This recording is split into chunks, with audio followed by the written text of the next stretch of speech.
Salut à toi. Alors, tout à l'heure, j'étais là et le Seigneur m'a vraiment inspiré un passage, enfin, un message en tout cas. La parole de Dieu est partout. La parole de Dieu est partout. Et en fait, Dieu, il passera partout pour te parler. Mais des fois, on manque de discernement. Il faut jamais rien négliger avec Dieu. Ne néglige rien ni personne. Ça peut être un petit garçon, une petite fille qui te parle. Ne le vois pas comme un prétentieux. Ne le vois pas comme un orgueilleux, comme un enfant irrespectueux. Dieu peut passer par le plus petit des enfants pour te livrer un message qui va changer le cours de toute ta destinée, qui va changer toute ton histoire. Mais souvent, nous, nous ne croyons pas en cela. Nous manquons tellement des fois de discernement que l'on pense que les seuls enseignements que Dieu va nous donner, ce sont ceux qu'on entend à l'église lors des réunions, ou ceux mêmes qu'on va avoir en regardant sur Internet, ou pendant nos temps de méditation personnelle, ou même voir lors de des moments difficiles qu'on va vivre, comme je l'ai dit tout à l'heure. Moi, je veux vraiment t'encourager ce soir à apprendre à lire la parole de Dieu au travers de tout ce qui est autour de toi. C'est pas de la sorcellerie. Dieu dit dans sa parole qu'il a tout fait par la parole. La parole de Dieu, avant d'être écrite dans la Bible, elle est écrite tout autour de nous. Les arbres, c'est la parole de Dieu. L'eau, c'est la parole de Dieu. L'air, c'est la parole de Dieu. Le soleil, c'est la parole de Dieu. La chaleur, le froid, c'est la parole de Dieu. Les arbres, c'est la parole de Dieu. Les animaux, c'est la parole de Dieu. Les vêtements qu'on porte, les objets, tout est la parole de Dieu. La parole de Dieu, c'est toi, c'est moi. Parce qu'il n'y a rien qui a été fait sans que la parole de Dieu, sans la parole de Dieu, en fait. Et lui-même, il est la parole. Donc, je veux vraiment t'encourager à apprendre à lire la parole de Dieu. Et pour ça, je vais te donner quelques exemples. Parce que je sais que certains qui vont voir cette vidéo ne vont pas tout de suite comprendre. Tout à l'heure, j'ai parlé des enfants et tout. Là, j'ai parlé des êtres humains. Mais lorsque tu regardes la Bible et que Dieu parle à Abraham, Dieu dit à Abraham, regarde les étoiles. Il y a plusieurs moments où Dieu donne, où Dieu se révèle au travers des différents éléments de la nature, où il donne un message. Dieu dit à Abraham, regarde les étoiles, ta descendance sera aussi nombreuse que les étoiles. Regarde le sable de la mer, ta descendance sera aussi nombreuse que les grains de sable, que les grains de sable de la mer. Euh, Lorsque les disciples reçoivent le baptême du Saint-Esprit, il fut comme un bruit du vent violent. Pourquoi forcément le vent? Pourquoi un élément encore naturel qui nous est commun? Pourquoi Dieu passe par ça pour se révéler? Le feu avec Moïse dans le buisson ardent, encore une fois. Dieu passe par le feu, qui est un élément naturel, pour se révéler. La montagne, dans Psaume 125, Dieu dit, les montagnes, ceux qui se confient en l'Éternel sont comme la montagne de Sion. Les montagnes qui entourent Jérusalem, ainsi l'Éternel entoure son peuple. Tout comme les montagnes entourent Jérusalem, l'Éternel entoure son peuple. Dieu se compare aux montagnes. Encore une fois, Dieu prend un élément de la nature pour se révéler, pour montrer que, à travers de cela, il parle encore une fois au travers de cela. Il dit à Jérémie, regarde ce figuier. Il lui demande qu'est-ce qu'il voit. Il dit que ben il a éclos. En gros, il est arrivé à un temps où il va porter du fruit, si je ne me trompe pas. Et il lui a demandé la saison, pardon. Le Seigneur avait demandé à Jérémie la saison. Et Jérémie a répondu à cette question. Et par la réponse de Jérémie, le Seigneur lui dit, bah, l'heure est venue pour toi d'entrer dans ta mission. Donc encore une fois, Dieu lui révèle au travers cette image de cet arbre-là, bah, en fait, sa mission, en fait. Il lui rappelle le temps dans lequel il se situe. Un autre passage encore dans Psaume 1, je crois que c'est au verset 5, où il est écrit que il est comme un arbre planté près d'un cours d'eau qui porte son fruit en sa saison, son feuillage ne flétrit point. En parlant de l'homme qui marche selon sa parole. Il parle aussi de différentes manières. Dieu utilise la nature toujours pour parler. Jésus lui dit qu'il est le pain de vie, qu'il est l'eau vive.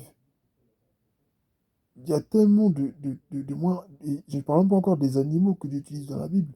Donc, Le monde entier qui est créé par la parole est un outil par lequel Dieu va nous parler. Tu as lu la Bible, tu as médité, c'est vrai. Mais quand tu ouvres les yeux, tu regardes autour de toi, tu vois les panneaux, tu vois les voitures, tu rentres dans un magasin, tu vois tout ce que autour de toi là. J'ai bien dit tout, sans exception. Dieu s'en sert pour te parler. Même le mariage entre l'homme et la femme, tu l'utilises pour nous parler. Il dit quoi? Que nous, l'Église est l'épouse de Christ, n'est-ce pas? Donc, Dieu passe par tout pour nous parler. Il faut vraiment qu'on ait le discernement. C'est vrai que le diable parle, hein. Le diable parle, c'est vrai. Mais Dieu parle plus que le diable. Et j'aimerais te le dire ce soir. Dieu parle plus que le diable.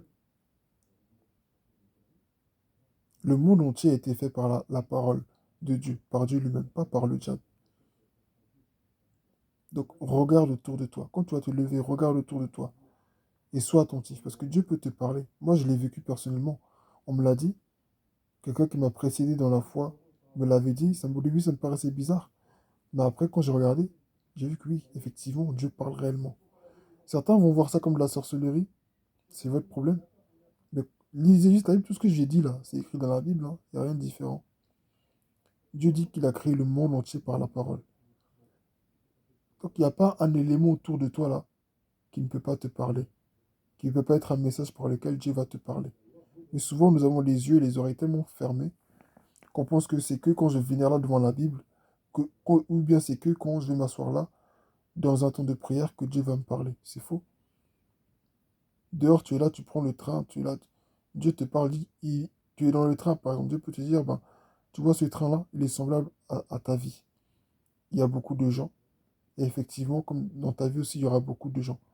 Mais il y a des gens qui vont rentrer, des gens qui vont partir. Mais le plus important pour moi, c'est que tu restes dans le train. Tu vois, c'est que tu restes dans le train. Et que tu y es, bah, Dieu te montre en fait que c'est ta vie et tôt ou tard tu partiras, tôt ou tard tu mourras, tu vois.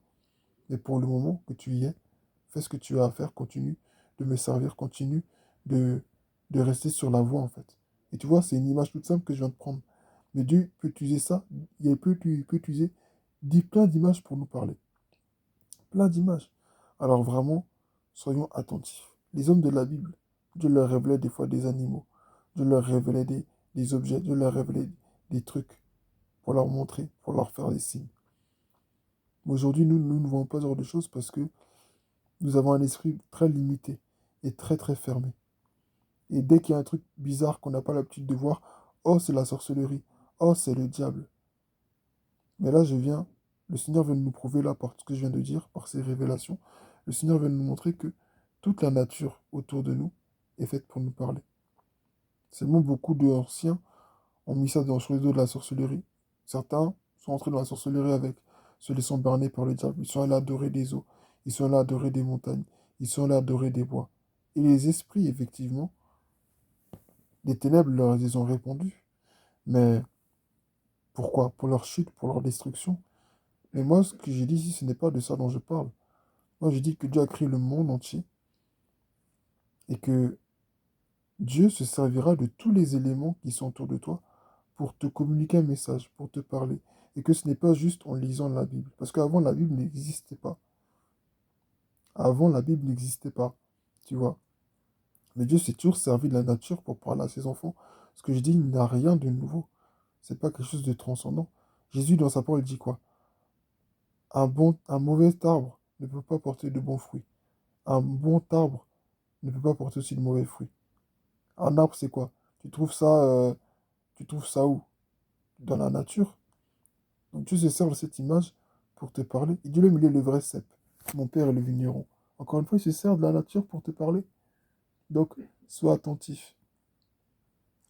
Sois attentif et garde les yeux et les oreilles ouvertes. Demande au Seigneur de te parler. Tu peux traverser la rue là, puis Dieu te parle. Tu peux monter chez toi, puis Dieu te parle. Tu peux aller te coucher, puis Dieu te parle. Tu es là la nuit, tu es là peut-être dans ton quartier, il y a une coupure de courant. Et pendant qu'il y a une coupure de courant, le Seigneur peut être en train de te dire, bah, tu vois ça, c'est quand tu t'éloignes de moi. Et c'est pour ça qu'en fait, des fois, tu n'arrives pas à discerner ma voix, tu comprends pas. parce qu'en fait, bah, tu t'es éloigné de moi. Et c'est comme ça que ta vie spirituelle, elle est. Ou des fois, il peut même te permettre cette coupure de courant pour te montrer quoi? Bah regarde, en fait, c'est comme ça que le monde entier vit sans moi. Voilà pourquoi je t'ai choisi, pour envoyer la lumière dans le monde. Pour que tu aies conscience, en fait, de l'importance de la mission qui est la tienne. Dieu peut te montrer des images comme ça. Mais des fois, nous sommes tellement peu sensibles au Saint-Esprit que nous passons à côté de tout ça. Et nous pensons que Dieu va nous parler que dans des rêves. Mais des fois, nous, on oublie aussi que des fois, quand Dieu nous parle des fois dans des rêves, là, j'ai bien dit des fois, c'est parce qu'on n'a pas été attentif à Dieu qui veut nous parler par des éléments simples autour de nous. Alors, ma soeur, mon frère, prends courage et n'oublie surtout pas que tout le monde entier a été fait par la parole de Dieu. La parole de Dieu est écrite partout autour de nous. La parole de Dieu, c'est les bâtiments qui sont là autour de nous. C'est les arbres, c'est les fleurs, c'est les forêts, c'est les eaux, c'est les montagnes, c'est les nuages, c'est le soleil, c'est la lune, c'est tout ce qui nous entoure autour de nous. Tout l'univers, c'est les planètes. Tout ça, c'est la parole de Dieu. Il n'y a rien qui n'a été fait sans elle. La Bible même dit qu'il n'y a rien qui a été fait sans elle. C'est-à-dire que quand Dieu a parlé, là, ça, les lettres qui sont sorties de sa bouche, qui étaient invisibles, qu'on ne pouvait pas voir, là, certaines lettres, certains mots, certaines phrases ont produit des montagnes, d'autres phrases ont produit des eaux, d'autres phrases ont produit des animaux, d'autres phrases ont produit euh, hum, hum, hum, des vallées, des forêts, tu vois. Mais c'est Dieu qui l'a fait. Donc, il faut imaginer. Laisse Dieu t'ouvrir les yeux. Et sache que Dieu peut te parler par n'importe quel moyen. Alors vraiment, sois attentif. Et vraiment le discernement. Dieu peut même te révéler les sentiments des gens autour de toi. Pas forcément négatifs pour dire qu'ils sont tes ennemis, mais qui a vraiment besoin de lui. Dieu peut te le révéler. Dieu peut te révéler là tout de suite qui ment, qui dit la vérité. Dieu peut te le révéler. Dieu peut te révéler que quelqu'un, tu ne le vois, tu vois même pas son visage, mais Dieu peut te révéler que cette personne-là, elle n'est pas sérieuse. Elle a un esprit de jalousie. Tu dis frère, frère, frère, mais cette personne-là, voilà quel esprit là, voilà quel esprit là. Et puis il y en a d'autres, il va te dire, mais tu penses que cette personne, elle est mauvaise, mais en fait, c'est vraiment quelqu'un de bien. C'est vraiment quelqu'un avec qui tu dois marcher. Souvent, on aime beaucoup demander à Dieu, Seigneur, révèle-moi mes ennemis. Révèle-moi mes ennemis, qui me veut du mal. Mais nous oublions beaucoup aussi de demander au Seigneur de nous révéler qui sont les alliés, les vrais frères, les gens avec qui on doit vraiment travailler. Et là, je dérive un peu vers un autre sujet, hein, mais je vais le faire un tout petit peu quand même, une petite digression pour dire que apprenons aussi à nous soucier vraiment des choses vraiment essentielles dans la vie chrétienne. Qui sont mes ennemis? Les ennemis, on en a dans tous les cas. Mais qui sont vraiment les alliés? Qui sont les personnes avec qui Dieu veut vraiment qu'on travaille? C'est très important. Parce qu'il en va de notre destinée, de la leur aussi. Et en fonction de cela, lorsqu'il y aura des problèmes, lorsqu'il y aura des moments bizarres, des moments difficiles, tu ne diras pas, bah, ça c'est quelqu'un qui doit sortir de ma vie. Parce qu'il y a des gens, hein, on pense qu'ils doivent sortir de nos vies, mais c'est pas du tout comme ça que ça doit se passer.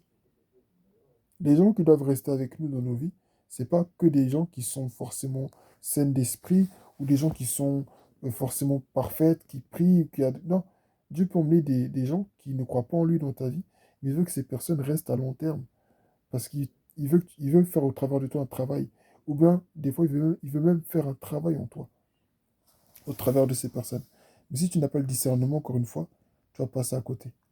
Donc, demande à Dieu aussi de te révéler qui sont tes vrais amis, qui sont les vraies personnes avec qui tu dois marcher. Parce qu'il y a des gens, tu les connais depuis des années, mais rien. Et quelqu'un qui vient d'entrer dans ta vie, tout va changer d'un coup. Donc voilà, ayons vraiment le discernement. C'est vraiment ça le thème de mon message. La parole de Dieu est écrite partout, comme je l'ai dit, pour revenir à ce que je disais au début. La parole de Dieu, elle est écrite partout autour de nous. Mais il faut avoir le discernement. Il faut laisser le Saint-Esprit t'ouvrir les yeux. Et crois-moi, tu vas voir des choses. Tu vas comprendre des choses. Et voilà, tu vas avancer encore avec Dieu. Que Dieu te bénisse. Et surtout, très bonne soirée. Amen.